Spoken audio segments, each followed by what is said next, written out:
Revision everything में एक बार फिर से आप लोगों का बहुत बहुत स्वागत है। तो कैसे आप लोग? आई होप आप सब बहुत ही अच्छे होंगे। देखिए, जीके का जो आज का हमारा टॉपिक है वो है जीएसटी। तो यहाँ पे जीएसटी से रिलेटेड जितने भी पॉइंट हैं उनको हम यहाँ पे कवर करने वाले हैं, जो एग्ज़ाम की दृष्टि से बहुत ही महत्वपूर्ण है। ठीक, तो सबसे पहले हम देखते हैं जीएसटी का फुल फॉर्म। जीएसटी का फुल फॉर्म होता है गुड्स एंड सर्विस टैक्स, वस्तु एवं सेवा कर। ठीक, और अगर हम जीएसटी की शुरुआत की बात करें तो इसकी शुरुआत फ्रांस से हुई थी, लेकिन हमारा जो मॉडल है वो कनाडा पर आधारित है। तो यहाँ से दो क्वेश्चन। पहली बात कि जीएसटी की शुरुआत कहाँ से हुई थी, तो फ्रांस से हुई थी। और अगर पूछा जाए कि जो भारत का जीएसटी मॉडल है वो किस पर आधारित है, तो कनाडा पर। ठीक, तो जीएसटी के बारे में क्या कहा गया है कि जीएसटी टैक्स में समानता के लिए लाया गया, क्योंकि इसके पहले सभी राज्यों में एक ही वस्तु पर अलग अलग टैक्स था। जीएसटी से पहले जो टैक्स वाला नियम था उसके हिसाब से सभी राज्यों में एक ही वस्तु पर अलग अलग राज्यों में अलग अलग टैक्स था। मान लीजिए एक बिस्किट की पैकेट है, उस पर यूपी में अलग टैक्स लगता था, एमपी में अलग टैक्स लगता था, बिहार में भी अलग टैक्स लगता था। और लेकिन जब जीएसटी लाया गया तो सभी को एक कर दिया गया। ठीक, भारत की अगर बात करें तो भारत में जीएसटी 1 जुलाई 2017 से लागू हुई है, और सबसे पहले असम ने जीएसटी को लागू किया था। ठीक, और अगर हम बात करें ये किसकी जगह पर आया, तो ये वैट, यानी कि जो जीएसटी था ये वैट की जगह पे आया। वैट का फुल फॉर्म होता है वैल्यू एडेड टैक्स, तो इसी की जगह पर जीएसटी आया। और जीएसटी एक अप्रत्यक्ष कर है। कहने का क्या मतलब है कि जैसे आप इनकम टैक्स देते हैं तो वो आपसे डायरेक्ट ले लिया जाता है, लेकिन जो जीएसटी है वो एक अप्रत्यक्ष कर है। आपको नहीं पता होता है लेकिन आपसे जीएसटी ले ली जाती है।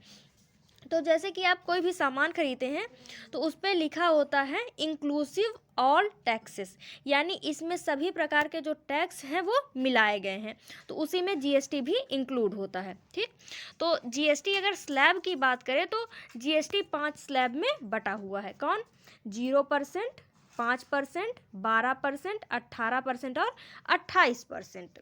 तो जो 0% वाला जीएसटी स्लैब है ये जो उन चीज़ों पर लगा हुआ है जो बेसिक चीज़ें हैं, जैसे कृषि से संबंधित हो गया, खाने पीने से रिलेटेड हो गया, दूध हो गया, सब्जियां हो गई, इन सभी पे 0% टैक्स है। ठीक, और अगर थोड़ा उससे ऊपर जाएंगे तो उस पर 5% का टैक्स है। थोड़ा सा और बेहतर चीज़ें होंगी तो 12%, उससे भी ज़्यादा लग्जीरियस चीज़ें होंगी तो 18%, और सबसे ज़्यादा लग्जीरियस चीज़ें होंगी तो उस पर 28% की टैक्स लगे हुए हैं। ठीक है, जो कि कंपलसरी नहीं है जीवन के लिए, वो केवल एक लग्जरी लाइफ के लिए इम्पॉर्टेंट है।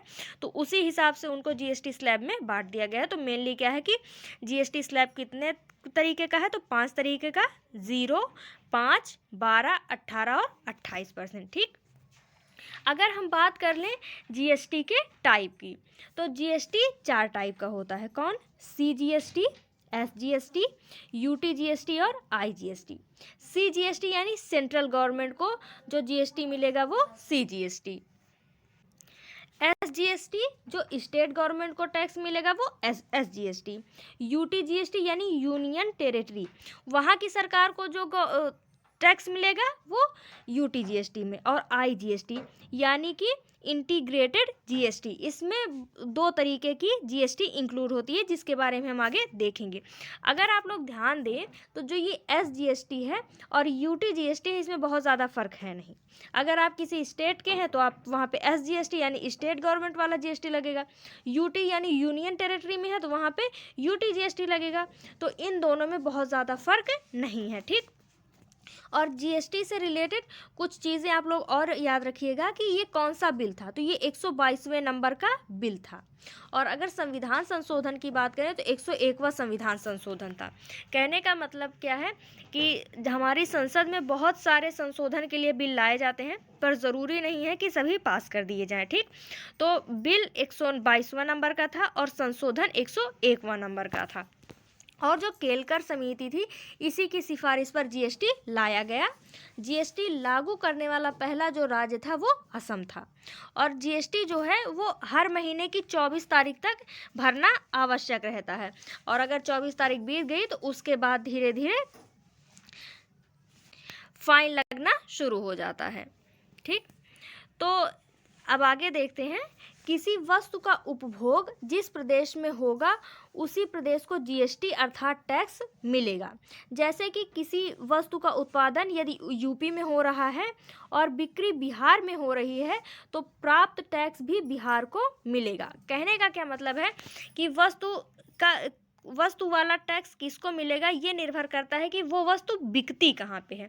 जिस जगह पर, जिस स्थान पर उस वस्तु का उपभोग होगा जिस राज्य में, उसी राज्य को वो टैक्स मिलेगा। कोई भी टैक्स हो उस पर दो तरीके के टैक्स, मतलब टैक्स तो एक ही तरीके का होता है। जैसे कि एक एग्जाम्पल के लिए हम मान लें कि यहाँ पे हमने देखा कि बिस्किट पर 12% का टैक्स है। यहाँ पे आप देखेंगे बिस्किट पर 12% का टैक्स है। अगर कोई बिस्किट पर 12% का टैक्स है और वो बिक रहा है, मान लीजिए कि वो यूपी में बिक रहा है, तो उसके टैक्स का जो 12% है उसमें से 6% जो टैक्स है वो यूपी सरकार को मिलेगा और अगला जो 6% बचा है वो केंद्र सरकार है उसको मिलेगा। तो इनडायरेक्टली देखा जाए तो जितने भी टैक्स होते हैं उसमें स्टेट के साथ साथ सेंट्रल का भी हाथ रहता है, पूरा 50%। ठीक है, फिर अब इसके आगे क्या है, किसी वस्तु पर मिले कर को केंद्र एवं राज्य सरकार 50% बांट लेती है, जिसके बारे में ही हमने अभी चर्चा किया हुआ है। ठीक है, फिर अब इसी का देखते हैं टैक्स का बंटवारा किस हिसाब से होता है, उसके बारे में यहाँ पे हम एक उदाहरण के तौर पे समझते हैं। मान लीजिए राम है, उन्होंने 100 मोबाइल का निर्माण किया, ठीक, और वो मोबाइल उन्होंने बनाया राजस्थान में। अब इस पर किस किस तरीके का टैक्स लगेगा आप वहाँ पे देखिए। मान लीजिए राम ने 10 मोबाइल राजस्थान में बेचा, 40 मोबाइल गुजरात में भेजा और 50 मोबाइल ऑनलाइन उसने बेचा है। ठीक, तो अब इसमें किस तरीके का टैक्स लगेगा। सबसे पहले हम देखते हैं कि 10 मोबाइल जो राजस्थान में उसने बेचा है उस पर 2 तरीके का टैक्स होगा। हालांकि मोबाइल पर 12% ही टैक्स है, लेकिन वो 2 तरीके से बंटवारा उसका होगा। सबसे पहले जो 6% टैक्स है वो CGST होगा, यानी उसको सेंट्रल गवर्नमेंट ले जाएगी, और जो अगला 6% बचा वो स्टेट गवर्नमेंट यानी जो राजस्थान सरकार है उसको मिलेगा। ठीक, अब अगला क्या है, अगला 40 मोबाइल उसने गुजरात में बेचा हुआ है। तो यहाँ पर देखेंगे ये राजस्थान से गुजरात में चले गए हैं, और हमने अभी ही देखा हुआ है कि कभी भी अगर टैक्स लगता है तो टैक्स उसी सरकार को मिलता है या फिर उसी राज्य को मिलता है जहाँ पे उस वस्तु का उपभोग हुआ है। तो यहाँ पे आप क्या देखेंगे कि मोबाइल भले ही राजस्थान में बना हुआ है लेकिन वो जाके गुजरात में बेचा गया है, तो यहाँ पे इस पर IGST लग जाएगा। IGST में क्या होता है कि इसमें सेंट्रल गवर्नमेंट का और स्टेट गवर्नमेंट का टैक्स इंक्लूड होता है।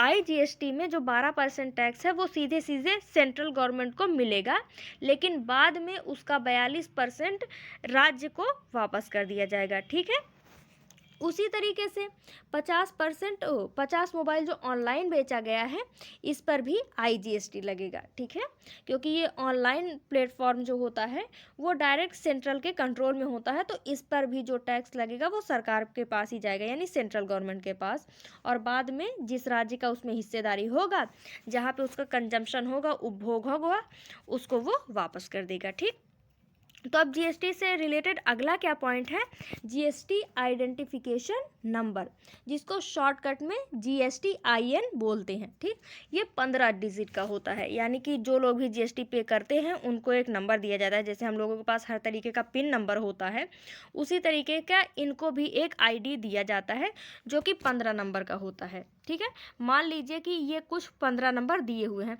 इसमें शुरुआत के जो 2 अंक होते हैं ये स्टेट को रिप्रेजेंट करते हैं। यानी कि अगर किसी व्यक्ति का आपको GSTIN मिल गया, यानी GST आइडेंटिफिकेशन नंबर मिल गया, तो आप ये बता सकते हैं कि वो किस राज्य से संबंधित है वो व्यक्ति।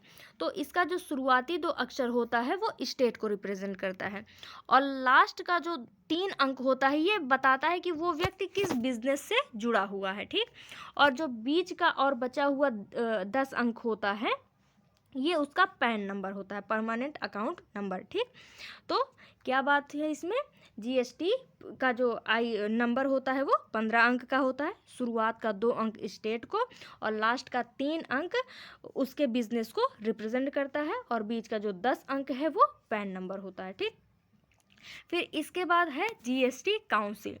जीएसटी काउंसिल में कितने मेंबर होते हैं?